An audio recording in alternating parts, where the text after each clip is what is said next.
Obrigado. Primeiramente, bom dia, boa tarde a todos. É prazer em estar com vocês mais uma vez aqui na monitoria, né? Essa excelente monitoria que nós temos toda sexta, sexta-feira, das 5h30 às 6h30.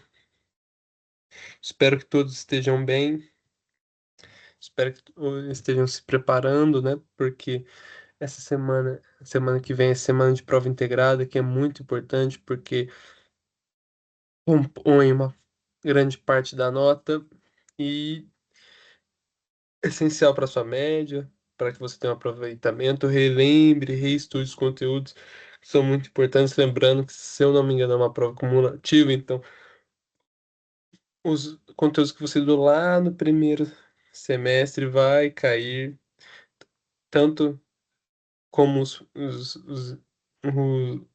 assuntos que você está estudando nesse semestre também vão cair na sua prova, então é de extrema importância na devida preparação e estudo para essa prova. Sei que às vezes o calendário é meio apertado e a gente não se prepara tão bem quanto deve, mas só de você estar aqui comigo vendo a revisão já é de uma grande ajuda. E hoje vamos tratar de quais temas? De temas específicos para fazer uma revisão para a prova integrada. E hoje nós vamos falar dos seguintes temas: separação dos poderes e sistema de freios e contrapeso, que super importante para nossa democracia, para o correto funcionamento do Democrático de Direito, fonte do direito processual, lembrando, buscando da teoria das fontes, da onde surge o direito, da onde que ele emana, da onde que ele vem. Esse é o objetivo da teoria das fontes, definir da onde vem o direito, da onde o direito emana e da competência, que também é super importante para fingir de segurança jurídica e organização do nosso sistema judiciário. E foi o tema das nossas três últimas monitorias. Então vamos lá. Começando com a separação de poderes. Na própria Constituição, já em seu artigo 2º, ela separa os poderes em três, definindo que eles são independentes e harmônicos entre si. Ou seja, que apesar de terem sua autonomia e independência, eles devem ter uma harmonia entre eles. O legislativo, que é responsável pela elaboração das leis, o executivo, responsável por executá-las, por pôr em prática as leis, e o judiciário, que é responsável por julgá-las e resolver conflitos entre o próprio legislativo e o executivo entre os particulares, entre resolver os conflitos e interpretar esta lei. Como pode ver aqui, trouxe na ação, trouxe um julgado, uma frase de um julgado do STF. Compete ao judiciário no conflito de interesse fazer valer a vontade concreta da lei. Isso é uma das funções do judiciário. Para isso, há de interpretar a lei ou a Constituição. Ou seja, para fazer valer a vontade concreta da lei, o judiciário tem que interpretar a lei ou a Constituição, sem que isso implique ofensa ao princípio da independência e da harmonia dos poderes. Ou seja, sem que o STF invada de forma indevida as funções dos outros poderes da República, visto que eles têm que ser harmônicos, que eles têm que estar na mesma melodia. Porque não é Estado sem poder, o Estado não consegue se organizar sem o poder. Então, da mesma forma que não existe sociedade sem organização, é por isso que surge aquela máxima: onde está a sociedade, está o direito, onde está o direito, a sociedade, ubi societas, ibi jus, ibi societas. Porque sem o mínimo de organização, não é possível que nada tenha frutos, que nada evolua. Portanto, não é diferente com o Estado nem com a sociedade, porque uma das funções do direito, lembrando, para não aprofundar muito no assunto, isso é um tema mais para filosofia e teoria do direito, é que uma das suas principais funções é organizar a vida. Então, vida em sociedade, organizar o Estado. Então, a estruturação dos poderes do Estado é muito importante para que este se desenvolva e consiga atingir as suas finalidades, as metas que ele mesmo propõe a fazer, como a segurança jurídica, como a elaboração de leis justas, como a correta administração dos bens públicos. Só um minutinho.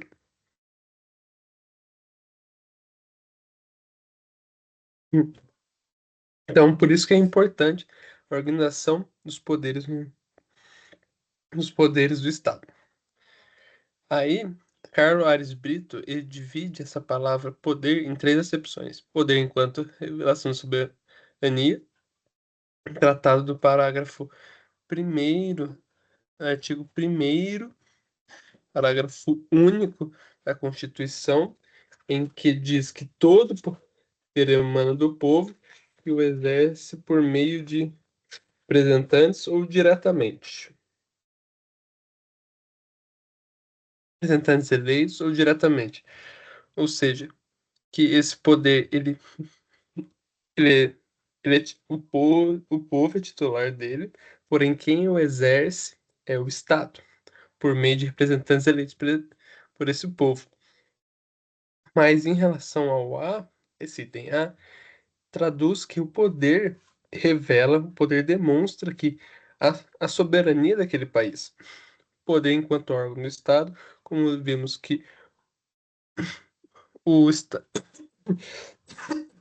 os poderes, os órgãos do Estado são divididos em três: legislativo, executivo e judiciário. Pode ter acepção de poder enquanto órgão do Estado, ou seja, o judiciário, a pessoa está se referindo ao órgão judiciário do Estado, poder enquanto função, que é a divisão, as funções de cada poder tem. Então, por exemplo, o judiciário tem o poder, a função de julgar. O executivo tem a função de executar e o legislativo a função de elaboração de leis. Aqui, tanto fazendo um link com a nossa próxima matéria, o poder é uno, ou seja, ele tanto quanto a competência, ele não é seccionado, ele não é dividido. Ele é simplesmente repartido, é um atributo do Estado que se faz entre os órgãos para que eles desempenhem determinadas funções, para que não seja desorganizado, para que não seja bagunçado, para que o Estado consiga atender todas as demandas que lhes são impostas, que ele consiga executar os objetivos após ele, por exemplo, garantir saúde, moradia, educação a todos. Foi o Barão Montesquieu que sistematizou essa tripartição dos poderes, dividindo em três funções básicas do Estado: a produtora de atos em geral, o legislativo, a produtora de atos especiais, o executivo, e a função de solucionar controvérsias. A produtora do atos em geral, o legislativo, numa concepção kantiana, ela é responsável por transformar em lei aquelas situações em que são possíveis a universalização daquela conduta, porque ela não fere o direito de ninguém e não causa nenhum mal. Porque lembramos dos princípios, das funções de direito, que é dar a cada um que é devido, a não os princípios gerais de direito, a não lesar a viver sem lesar o outro, em nem lei dele. Muito importante. Então, o legislativo cria regra para que isso não aconteça, para que eu respeite o direito, para que o Estado respeite os direitos. O executivo, a função produtora de atos especiais, é responsável por pôr em prática, pôr a mão na massa, pôr em prática esse comando emanado do legislativo. Por exemplo, Estado, você deve fazer isso. Então, o executivo que estrutura como ele vai fazer, como ele vai obedecer, como ele vai fazer como ele vai executar essa ordem dada a ele. judiciário, responsável por solucionar as controvérsias geradas da elaboração dessa norma, porque alguém não cumpriu, porque o Estado não cumpriu, enfim. As duas últimas aplicam, ou seja, as duas últimas funções, a produtora de atos especiais e soluções de controvérsias, elas são responsáveis por aplicar o disposto na regra geral. Porém, seus objetivos são distintos. Uma visava, lembra do que eu falei? Uma visa, o executivo visa executar, pôr em prática o ato geral, a fim de desenvolver as atividades do Estado, como, por exemplo, o assistência social. A lei determina que, em caso de vulnerabilidade, a pessoa deve ter uma renda básica para se manter. O Estado vai ser responsável por fazer isso, ou seja, o executivo. Tem só um minutinho.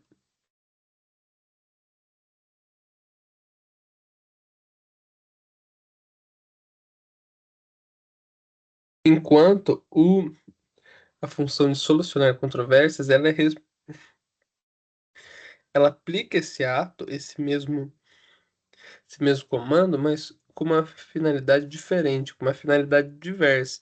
Ou seja, de pôr fim a controvérsias, a lides entre o cidadão e o Estado, ou entre os próprios cidadãos. Capaz de interpretar, então o judiciário interpreta aquela lei, interpreta aquele comando emanado do legislativo para aplicá-lo numa controvérsia, numa lide entre o cidadão, o Estado, entre o Estado e o cidadão. Por exemplo, quando o legislativo diz que, em certos casos, se eu não me engano, o Estado pode desapropriar a pessoa, desde que o Estado pague uma indenização devida, porque aquela pessoa teve sua propriedade retirada para atender o bem público, o Estado deve indenizar e ressarcir aquela pessoa pela quebra do seu direito de propriedade. E imaginemos que o Estado não faça isso, que o Estado não indenize. Então, cabe ao cidadão, veja que tem, cabe ao cidadão entrar no Poder Judiciário para que ele tenha o seu direito de indenização por causa da desapropriação efetivado, garantido, porque é o que está na lei. Então, o Estado não paga, o cidadão tem interesse de receber a indenização que lhe é devida, surge uma controvérsia e cabe ao judiciário resolvê-la. Agora, dada essa visão geral, esse panorama geral das funções do Estado, como já é bem dizer chovendo molhado, eu acredito que vocês tenham total ciência e noção disso, a fun... existem funções típicas e atípicas de cada poder. Ou seja, vamos começar pelo começo. Tratemos das funções típicas, daquelas funções que normalmente são designadas para cada poder, né? E aqui eu falo, né, naquela ideia de poder do órgão do Estado, né? O órgão do Poder Judiciário, o órgão do Poder Legislativo lá do primeiro slide, e o órgão do Executivo. Também como função, o poder de legislar, o poder de executar e o poder de julgar. Que basicamente o Legislativo legisla, o Executivo executa o comando emanado, a ordem criada pelo Legislativo, e o Judiciário julga as controvérsias decorrentes daquela norma elaborada, aquela lei elaborada pelo Legislativo. Mas veja que não são estanques, não, como eu posso dizer, o Poder Judiciário ele não somente julga, como o Legislativo não somente cria as leis, como o Executivo também não só executa. A função principal de cada poder é a função típica, é de julgar, no caso do judiciário, de executar as leis, no caso do executivo, no caso de elaborar as leis, no caso do legislativo. Mas veja, não é só isso, porque, por exemplo, no curso de direito, Qual é o principal foco, o principal objeto do curso, o principal objeto do estudo? O próprio direito, né? As leis, da onde emana o direito, como funciona o direito, hermenêutica do direito, enfim. Mas você não estuda só isso. Você estuda um pouquinho de filosofia, de matemática, no caso do direito das sucessões, ou no direito do trabalho, em relação à deve dar de indenização, direito civil, você acaba tendo contato com todas as outras matérias, com diversas matérias, sendo que mais a principal é o estudo do direito. Não é diferente aqui. Então, por exemplo, o legislativo, ele também administra. Como podemos ver no artigo 51, parágrafo 4º, para artigo 52, parágrafo inciso 13, e julga, o Senado julga os casos de impeachment, como nós podemos ver no artigo 52. Só um minuto, gente.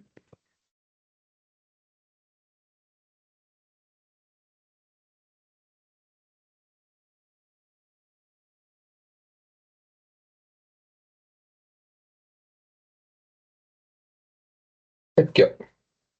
Podemos ver.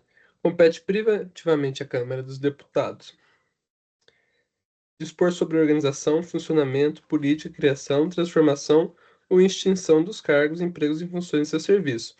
Veja que são questões não só legislativas, mas também questões administrativas, demonstrando que o legislativo não só legisla, como também o Senado Federal, que faz parte do nosso legislativo, é bicameral dividido em Congresso,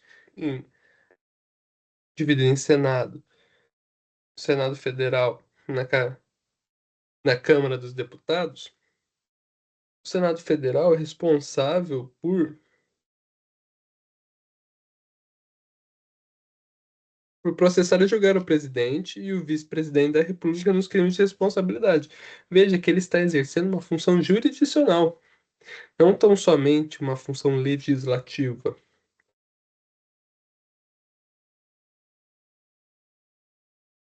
como também ele exerce a mesma função, uma função administrativa, no inciso 13, dispor sobre a organização, funcionamento, polícia, criação e transformação e extinção de cargos. Questões administrativas. Como executivo, também não tão somente executa as leis. Como podemos ver no artigo 62, em caso de relevância e urgência, o presidente da República poderá adotar medidas previsórias, que nada mais, nada menos do que uma espécie legislativa, uma espécie de lei. Isso demonstra claramente que o executivo não tão só executa as leis, mas como também legisla. Ou trago outro exemplo aqui, o artigo 68, no seu caput e parágrafo segundo. As leis delegadas serão elaboradas pelo presidente da República. Veja, novamente, o chefe do executivo atuando, legislando, exercendo uma função típica do, do poder legislativo, que foi incumbida à Câmara e o Senado, também no parágrafo segundo. A delegação do presidente da República terá forma de resolução no Congresso Nacional. Resolução são atos normativos também. E agora partimos para o judiciário. Ele também legisla, por exemplo, na elaboração de súmulas vinculantes pelo STF, que vincula a administração pública, que tem força de lei. Como diz agora numa questão administrativa, do tribunal do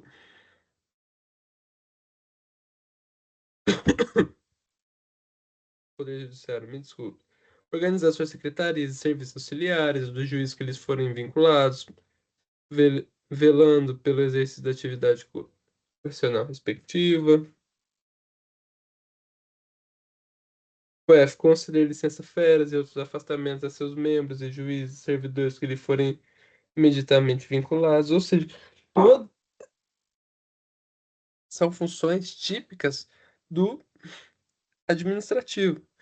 Veja que os poderes têm suas funções típicas e atípicas. Aí, o significado da independência dos poderes. Elas não podem, as normas infraconstitucionais não podem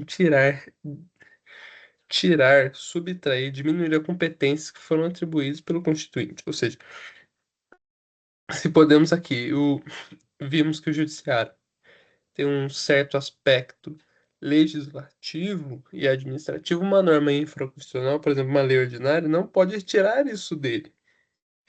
Mas, além disso, há outros meios para assegurar essa independência dos poderes, ou seja, que eles possam atuar sem medo, que eles possam. O que que é independência? É poder atuar de forma segura, exercer sua- suas competências, suas funções, sem interferência de outros poderes, sem subordinação a outros poderes. Lógico, eles devem ser respeitados e trabalhar harmonicamente, visando os mesmos fins, com os meios legais, a Constituição, mas sem que um entre na esfera de poder do outro, na esfera de, melhor dizendo, na esfera de competência do outro. Por exemplo, o artigo 53 da Constituição, que garante, gente, só um minuto,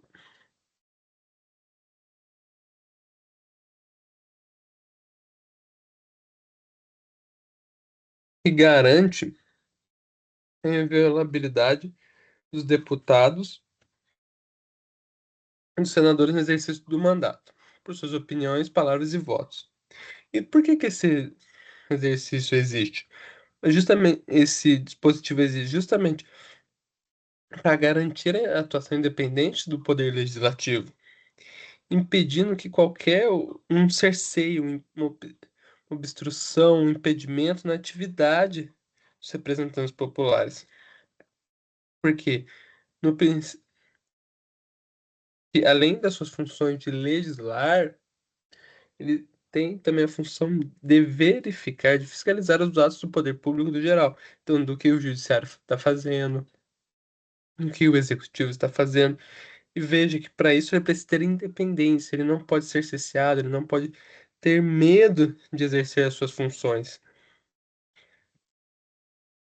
E outra coisa, agora falando, isso faz parte do sistema de freios e contrapesos que surgiu na doutrina americana, mas basicamente consiste no mecanismo constitucional que permite cada poder limitar os outros, ou seja, ele delimita a função de cada poder. Diz que esse aqui é o quadrado judiciário, esse aqui é o quadrado legislativo, esse aqui é o quadrado executivo, e eles não podem invadir esse quadrado, porque ele justamente tem o objetivo de prevenir a concentração e abuso do poder em um único poder. Eu sei que fica um pouco redundante, peço desculpas, mas, por exemplo, imaginemos que o executivo, o que aconteceu, por exemplo, na era Vargas, em que houve uma concentração do executivo, do poder no executivo. Então, era o executivo que julgava, legislava, executava. Veja que isso não era saudável da democracia, para a democracia, porque a primeira e a última palavra era do executivo. Então, tornava-se inútil a existência dos outros poderes, o que gerava uma concentração do poder em em um único bloco só, em uma única esfera, o que aumenta a probabilidade e as chances de termos um governo que não respeita os direitos e garantias estabelecidos na Constituição, um governo autoritário, tirânico, em que ele fala e pronto, acabou. Não há ninguém para contestar. Lembrando, porque foi baseado na ideia de controle mútuo. Ambos, con- ambos os poderes devem se controlar, por isso que eles vivem se fiscalizando, para que nenhum deles invada a esfera de atuação do outro, e concentrando mais poder em sua mão.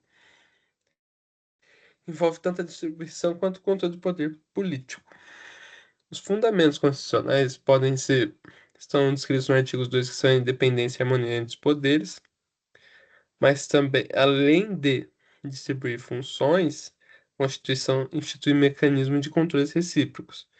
Então, por exemplo, no caso do impeachment, que é o Senado que julga, nos casos de crime comum, o Senado federal é responsável por julgar o presidente, para que não haja para que é um mecanismo de controle do legislativo sobre o executivo, porque lembramos, a finalidade principal desse sistema é manter a ordem constitucional, é manter a ordem das coisas para que elas possam funcionar regularmente, para que o Estado garanta os direitos da maioria, para que o Estado funcione de forma justa e correta, como um Estado democrático de direito deve funcionar. Agora eu trouxe aqui uns exemplos de mecanismos de freio e contrapeso do legislativo sobre o executivo. As CPIs, aprovação de orçamento, processo de impeachment. Agora do Poder Executivo sobre o Legislativo, pô, ele de veto aos projetos de lei, caso o presidente entenda que aquela lei, por exemplo, fere alguma disposição constitucional, ele pode vetar. São de medidas provisórias, sujeitas à aprovação, e vimos que, em certos casos, o presidente pode ditar medidas provisórias, ele pode ele tem a iniciativa de propor leis, tudo isso são mecanismos de, do controle do sistema de freios e contrapesos, para que nenhum poder se sobressalte e absorva todos os poderes, podemos dizer assim, evitando a ofensa à Constituição e o abuso de poder, a transformação do Estado autoritário. E, por exemplo, o Poder Executivo atua como sobre o Judiciário, a nomeação de juízes, a aprovação do Senado, por exemplo, nos casos dos ministros do STJ e do STF, obrigação de cumprir decisões judiciais, enquanto o Poder Judiciário sobre o Legislativo tem o controle de constitucionalidade das leis, que basicamente serve para ver se aquela lei que foi criada pelo Legislativo está de acordo com os valores, com as regras, com os princípios que estão na Constituição. Eles são. Ele, o judiciário é responsável por interpretar as leis, fixando a- o seu alcance e quem aquela norma é destinada. Sobre o executivo, ele controla a constitucionalidade dos atos do executivo. Gente, só um minuto.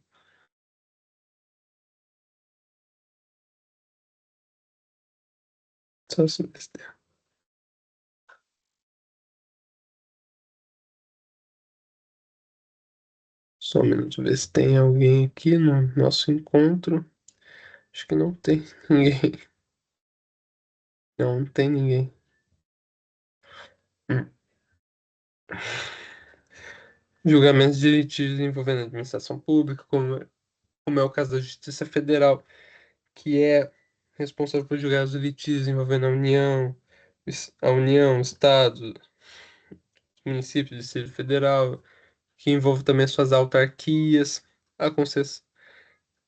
Eles são o Poder Judiciário, exerce fiscalização sobre o Executivo, por exemplo, pela meio de concessão de mandado de segurança, habeas corpus em caso de prisão ilegal, para justamente evitar o abuso de poder, né? E aqui vamos tratar de um tema que, na minha opinião, é muito mais legal.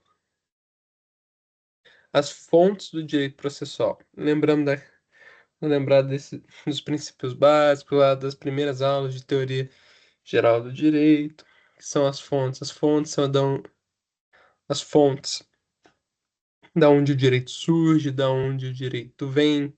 São, não me engano, são divididas em duas fontes materiais, ou seja, no Direito da Imagem de Jesus, é da onde o direito vem, da onde o direito surge. Então, daquele sentimento de justiça, da cultura daquele povo em que entende que determinada coisa é justa. Essa é, essa é a fonte material, ou seja, de onde vem o conteúdo do direito. E é em fonte formal, que é a fonte da onde se exterioriza aquele direito, da onde ele é conhecido. Uma que no sistema do civil law, ele é emanado pelas leis.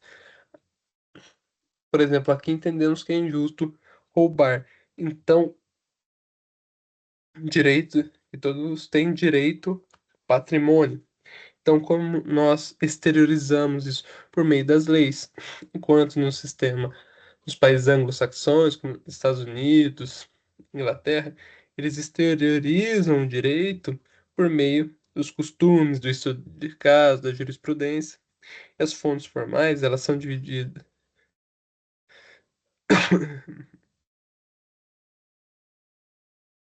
Essas, basicamente, só dando uma revisão sobre a ideia das fontes. As fontes formais, ou seja, da onde o direito surge, para onde ele aparece, como ele é exteriorizado, é definido pelo ordenamento jurídico, possuem força cogente, ou seja, elas devem ser seguidas, são matéria de ordem pública, elas não podem ser afastadas pela vontade das partes, como são nas normas dispositivas, e elas são divididas em fontes primárias e fontes formais secundárias. Como nós adotamos, sei que não havia de regra e atualmente o Brasil não segue restritamente, porque ele também atualmente vem se criando, aumentando relevância da jurisprudência, a criação do sistema de precedentes no Código de Processo Civil de 2015, o valor interpretativo que damos nas decisões dos tribunais, não só isso, como também o aumento da força das decisões jurisprudenciais, não é à toa que hoje existe a figura da súmula vinculante, que foi trazida pela emenda constitucional número 45, de 2004, que reformou o Poder Judiciário.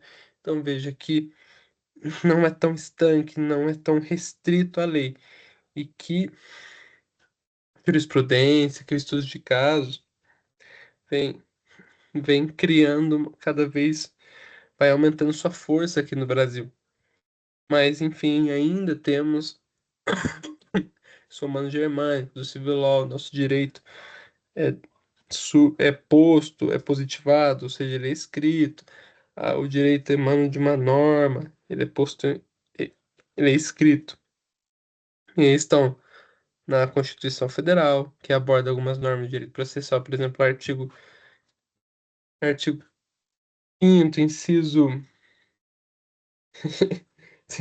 desculpa, eu não lembro, que fala que ninguém, que consagra o princípio do devido processo legal, ninguém será privado da liberdade, ou 54, se eu não me engano, ou de seus bens sem o devido processo legal.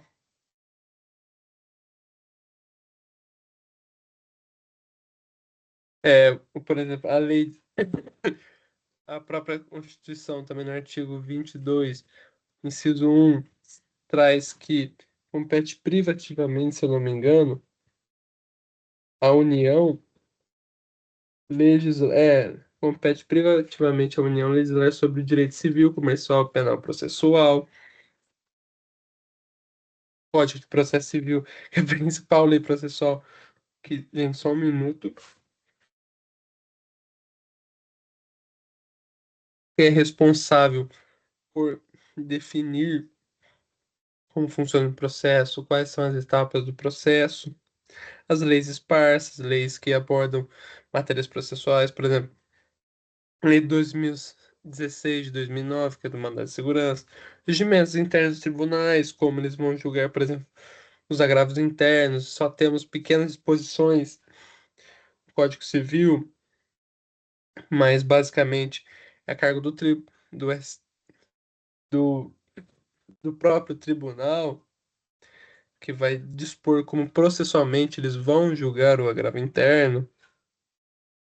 As fontes formais secundárias são os costumes, aquela prática reiterada que nós entendemos como que tem uma obrigação jurídica, como aqui no na nossa lei de introdução ao direito brasileiro, a gente é um meio de integração do ordenamento jurídico, ou seja, quando houver uma lacuna no direito, no nosso sistema legislativo, o costume é responsável por fechar aquela lacuna, por tampar aquele buraco.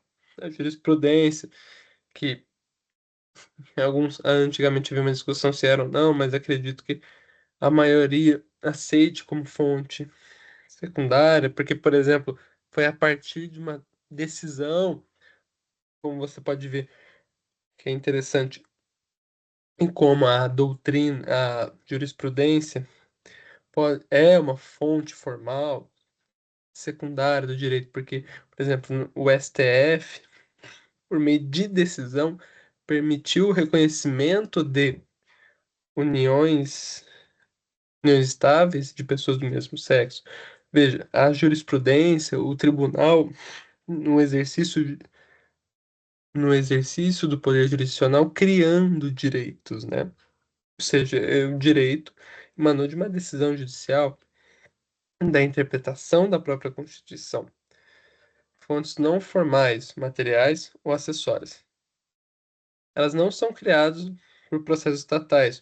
Por exemplo, as leis ordinárias, que ela, são o Código de Processo Civil, Código Penal, mas elas influenciam na interpretação e aplicação do direito processual. Então, a doutrina, a opinião dos estudiosos do direito, que muitas vezes tem um caráter persuasivo, e essa opinião dos próprios juristas, dos doutores da lei, vamos dizer assim, podem influenciar no sistema legislativo, levando em conta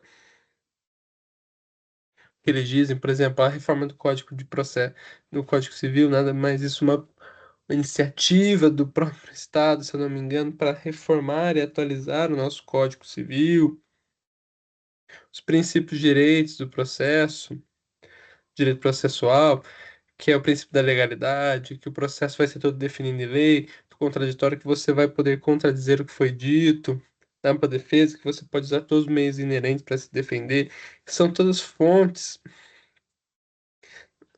são fontes materiais do direito. A- E a Constituição Federal está no topo, né? Porque ela, no, no ordenamento jurídico, ela é a base de todo o nosso ordenamento jurídico, ou seja, desculpa, ela irradia princípios, ela é quem é com base nela que tiramos a validade das normas, seguido das leis, que é o próprio Código de Processo Civil, as leis pares, regimentos externos, os costumes, jurisprudência, enfim, a Constituição está no topo, enquanto todas as outras fontes do direito vêm abaixo. Lembra, agora só uma revisãozinha, né? Competência, lembramos que que a jurisdição é una, que a jurisdição é o poder do Estado de adentrar a esfera jurídica dos jurisdicionados cidadãos para resolver um conflito jurídico, e em que cada Constituição pegou, distribuiu o poder judiciário, se as partes em área de atuação e nada mais a competência é tanto quanto o juízo natural, é o exercício legítimo da jurisdição dentro daquela área em que dentro da área designada para aquele tribunal, para aquela justiça, para aquela comarca, para aquela vara. E aqui, porque a competência é responsável por estabelecer os limites, visto que quando o juiz é investido de jurisdição, ela não é limitada, ela não é cortada, ela não é picada. Porém, para fins de racionalização e segurança jurídica, a competência estabelece o limite em que esse juiz pode exercer o seu poder jurisdicional. Ainda mais outra necessidade dela é regras bem definidas de competência para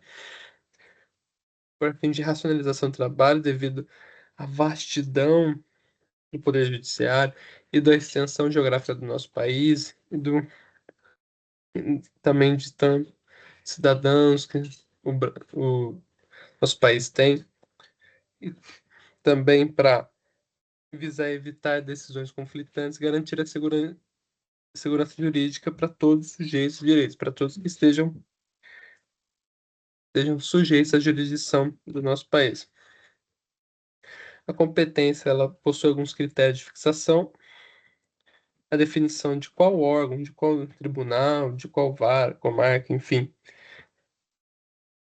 competente para julgar determinada por meios estabelecidos por diversos critérios, que eles vão levar em consideração aspectos daquele litígio, daquele conflito que liga as partes. E esses critérios são em fixação em razão da matéria, refere à natureza daquela questão jurídica que está sendo discutida. Ela é responsável por definir qual ramo da justiça, comum especial, porque nosso sistema judiciário é dividido assim, né? Justiça comum, justiça especial.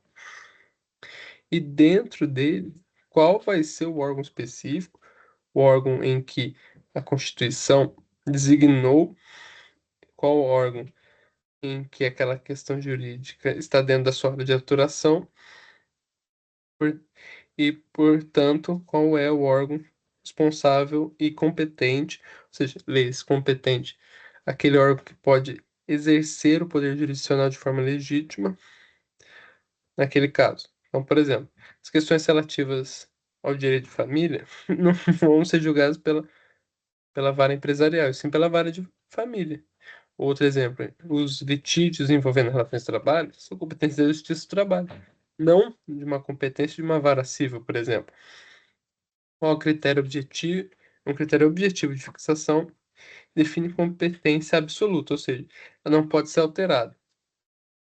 Fixação em razão da pessoa, o raciônio pessoal é que considera a qualidade de uma das partes envolvidas no conflito, para que se fixe a competência, para que determine qual órgão jurisdicional é competente, ou seja, pode exercer aquela jurisdição naquela causa.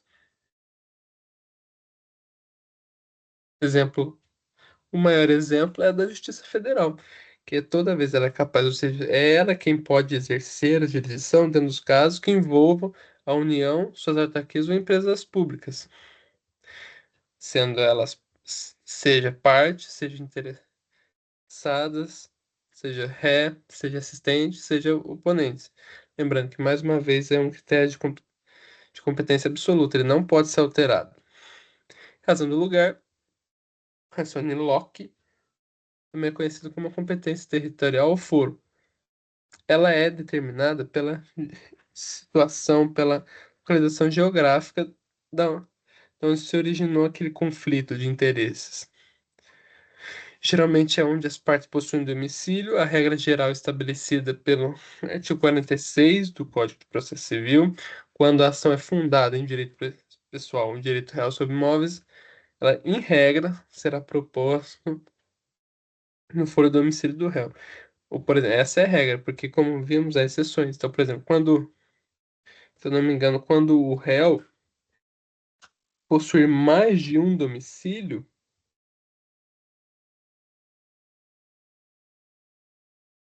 o réu poderá ser demandado em qualquer um deles.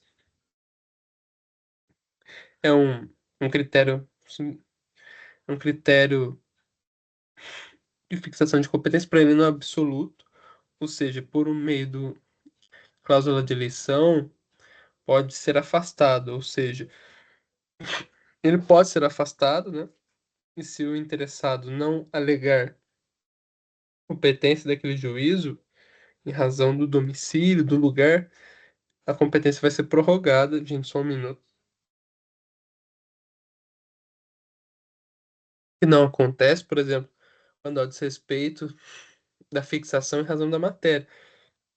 Um critério objetivo de fixação, então, ou seja, se ele não for respeitado, por exemplo, a Justiça Estadual estiver julgando matérias eleitorais, é, é totalmente absoluto. Aquele juízo nunca vai se tornar competente, né? Em razão da matéria que ele julga. E aquela não pode ser afastada. Ah, mas porque é interessante que o juízo estadual julgue para mim, não vou afastar. Não, não, porque o juízo estadual, nesse caso, estaria atuando fora do seu limite de competência, fora da sua área de atuação, ou seja, ele estaria exercendo a jurisdição de forma ilegítima, devido à matéria, porque ele não é competente, não foi delegado a ele a função de julgar e conhecer as matérias eleitorais. A razão, em razão da função, também é um critério absoluto, objetivo de fixação de competência, ou seja, ele não pode ser alterado, ele não prorroga a competência, pode ser arguído a qualquer momento em competência de juízo e, basicamente, distribui o processo em diferentes órgãos jurisdicionais, dentro daquele mesmo sistema judicial. Então, cada um órgão responsável por fazer X dentro daquele processo, fazer uma determinada função, a competência dele para exercer aquela função é absoluta, não pode ser afastada. Então, porque cada órgão desempenha uma função no curso do processo. Por isso, incluindo também distinção entre juízes de primeiro grau, tribunais de apelação, tribunais superiores, porque isso garante uma distribuição equitativa do trabalho e respeito à hierarquia do Poder Judiciário.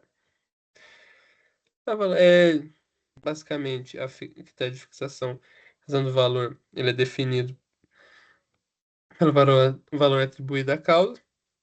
Geralmente tem mais a ver com juizados especiais, que, se eu não me engano, até 40 salários mínimos.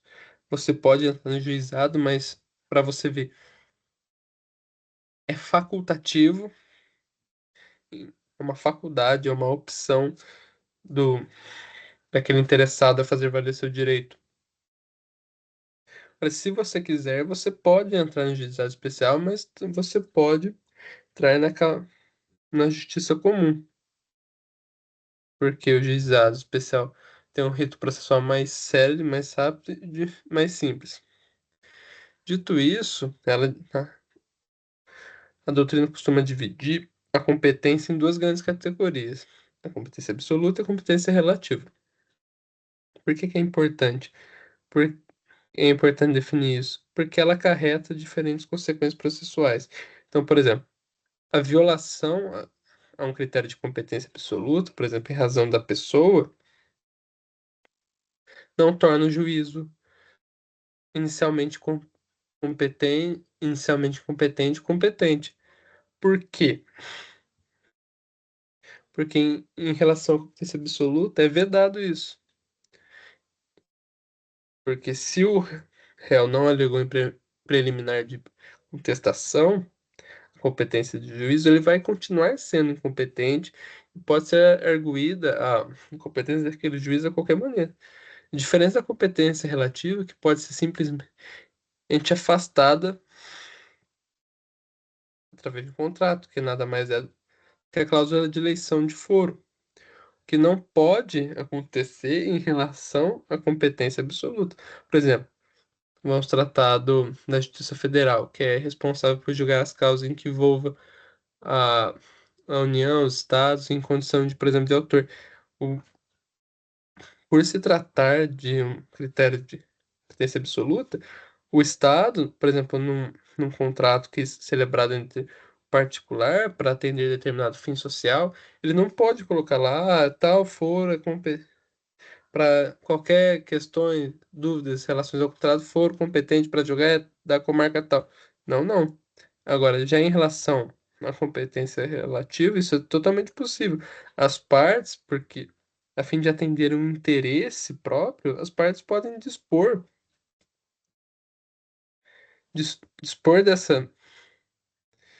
desse privilégio que a lei dá. Gente, só um minuto. Atender o interesse próprio. A competência absoluta, como vimos, ela pode ser fixada em razão da matéria, da pessoa ou da função. Ela é definida, ela está ligada ao interesse público e à organização do judiciário. Ou seja, ela é inderrogável, ela não pode ser afastada por vontade das partes.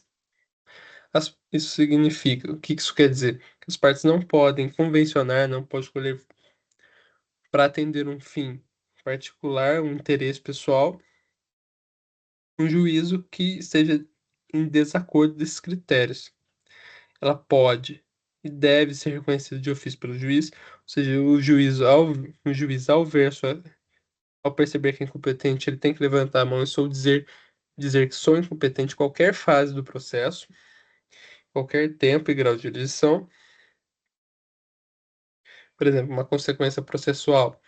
Se um processo for iniciado perante um juiz absolutamente competente, então, por exemplo, uma causa civil está sendo julgada no tribunal militar, todos os atos que aquele juiz, que aquele órgão jurisdicional proferiu serão nulos e os autos deverão ser remetidos ao juiz competente.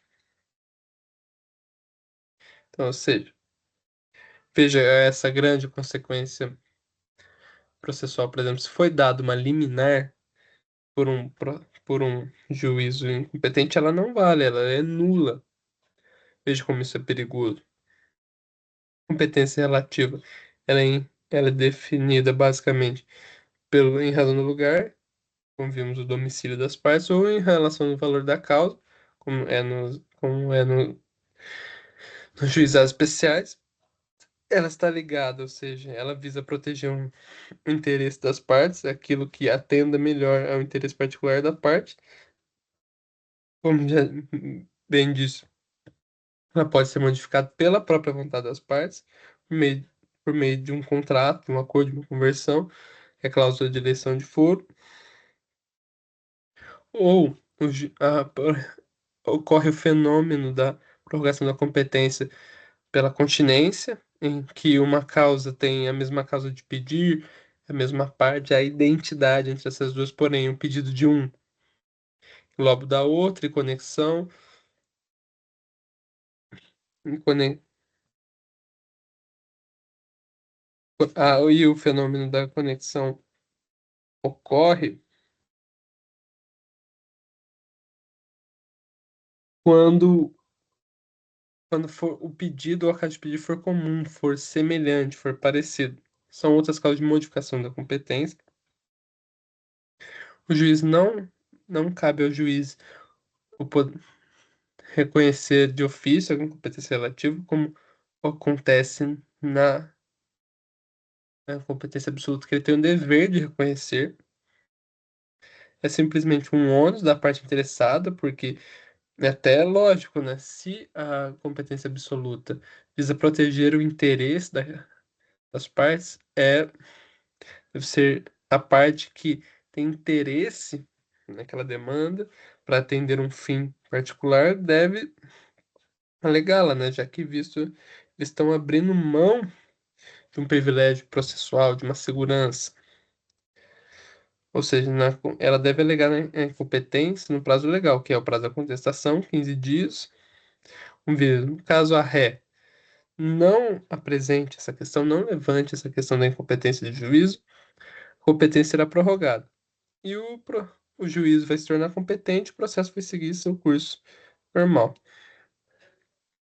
Aqui eu trouxe algumas jurisprudências do STJ, que é super interessante, como vimos, vo- vocês estudarem, lerem, estar acompanhando os tribunais superiores, vendo o que eles decidem, o que eles acham, porque há um crescimento desses tribunais, né? Suas decisões cada vez impactam mais o direito brasileiro. Então, por exemplo, o mesmo Código de Processo Civil, sem me alongar muito aqui, é totalmente desenhado para dar mais voz aos tribunais, elevando, dando maior visibilidade aos tribunais. Por exemplo, a petição, né? inicial ela pode ser indeferida quando contrariar a súmula do Supremo Tribunal Federal. Ou seja, a petição já não vai ser inválida, não vai ser indeferida logo de cara quando o juiz perceber que aquela, aquela petição fere, está de desacordo com o entendimento já fixado e escrito sobre determinado caso do Supremo Tribunal Federal. Então, é de extrema importância lermos as jurisprudências, os informativos, a fim de entender melhor os tribunais, né, que têm uma função tão importante que é de interpretar as normas. Por exemplo, o STF, principal intérprete da Constituição, e seu guardião, STJ, que é responsável por zelar, por guardar a pertinência das leis federais. Então, por isso é muito importante estarmos atentos ao as ações, movimentos, a jurisprudência, não só dos tribunais superiores, mas nos TJ de São Paulo, nos TJs da vida. Mais uma vez, com uma imensa alegria, uma imensa felicidade, que eu encerro essa monitoria. É um prazer estar aqui com vocês, né? Nessa oportunidade maravilhosa que é oferecida pela Unisal, né? De permitir que nos exploremos mais os nossos meios acadêmicos, essa nossa habilidade de explicação, de didática, enfim. Muito obrigado pela sua presença, por estar aqui comigo, né? Para estudarmos juntos, para aprendermos juntos, para conhecer mais dessa área maravilhosa do saber, e tão importante para a sociedade, que é o direito. Como eu sempre digo, isso aqui é um material complementar, não é um material definitivo. Ele está aqui, estamos aqui, nós monitores, para te ajudar, para te aconselhar, para tornar a sua vida mais fácil. Mas lembrando que não dispensa um estudo aprofundado da lei, da doutrina de jurisprudência, tirar dúvidas com professores, ir atrás de artigos, de livros, enfim. Isso aqui é um material complementar, estamos aqui para te ajudar. Estou à disposição para caso vocês queiram tirar dúvidas, falar comigo, seja por WhatsApp, seja na faculdade, pode me parar no intervalo, me parar no corredor para a gente trocar uma ideia, para tirar uma dúvida, sintam-se à vontade. Estudem para a prova integrada. Fi. Gostaria de encerrar com uma frase: é mais fácil obter o que se deseja com um sorriso do que a ponta da espada.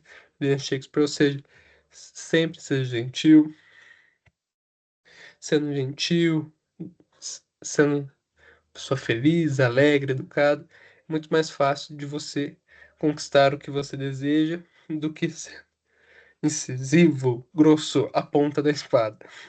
Então fiquem com Deus, estudem bastante. Tchau, tchau. Muito obrigado.